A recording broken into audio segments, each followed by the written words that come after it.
Mga gagmayng oportunidad. Ecclesiastes Kapitulo 9, versikulo 10. Bisan unsa ang hikaplagan nga buhat sa imong kamot, buhata ka na uban ang imong kusog. Walay bisan unsa nga makapukaw sa usa ka nagsakripisyo sa kaugalingon nga kasibot ug makapalapad ug makapalig-on sa kinaiya sama sa pag-apil sa buhat alang sa uban. Walay usa nga kinahanglan maghulat hangtod nga gitawag ngadto sa usa ka halayo nga umahan nga dili pa magsugod sa pagtabang sa uban. Ang mga pultahan sa serbisyo bukas bisan asa. Ang tanan sa atong palibot mao kadtong nanginahanglan sa atong tabang. Ang biyuda, ang ilo, ang masakiton ug ang himalatyon, ang masakiton sa kasing-kasing, ang nawad-an sa kadasig, ang ignorante ug ang sinalikway anaa sa tanang bahin. Kinahanglan natong bation nga atong espesyal nga katungdanan ang pagtrabaho alang ni adtong atong kasilinganan. Tun-i sa unsang paagi mas makatabang ka ni adtong walay interes sa relihiyosong mga butang. Samtang mo bisita ka sa imong mga higala ug mga silingan, pagpakita og interes sa ilang espirituhanon ingon man sa ilang temporal nga kaayuhan. Isulti ngadto kanila si Kristo, ingon nga usa ka mopasaylo sa sala nga manluluwas.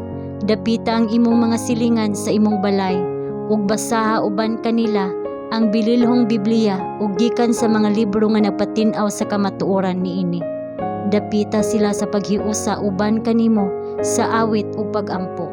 Niining gagmay nga mga panagtigom, si Kristo mismo maanaa, sumala sa iyang gisaad ug ang mga kasing-kasing matandog sa iyang grasya. Daghan ang nagbasol nga sila nagpuyo sa usa ka pig-ot nga kinabuhi. Sila mismo makahimo sa ilang kinabuhi nga lapad ug impluwensyal kung gusto nila.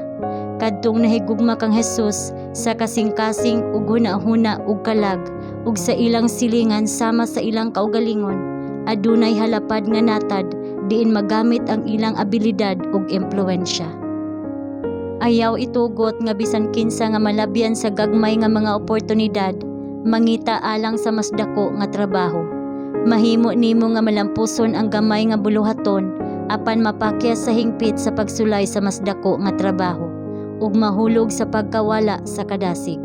Pinaagi lamang sa pagbuhat uban sa imong kusog kung unsang imong nakit-an nga buhaton nga imong mapalambo ang kahanas alang sa mas dako nga trabaho.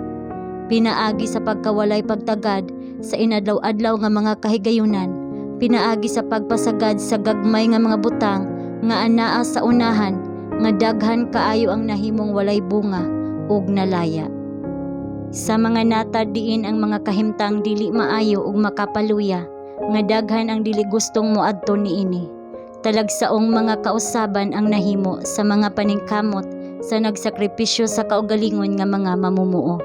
Sa mapailubon ug sa pagkamainantuson, sila naghago, nga wala magsalig sa gahom sa tawo, kundili sa Dios, ug ang iyang grasya nagpalig-on kanila.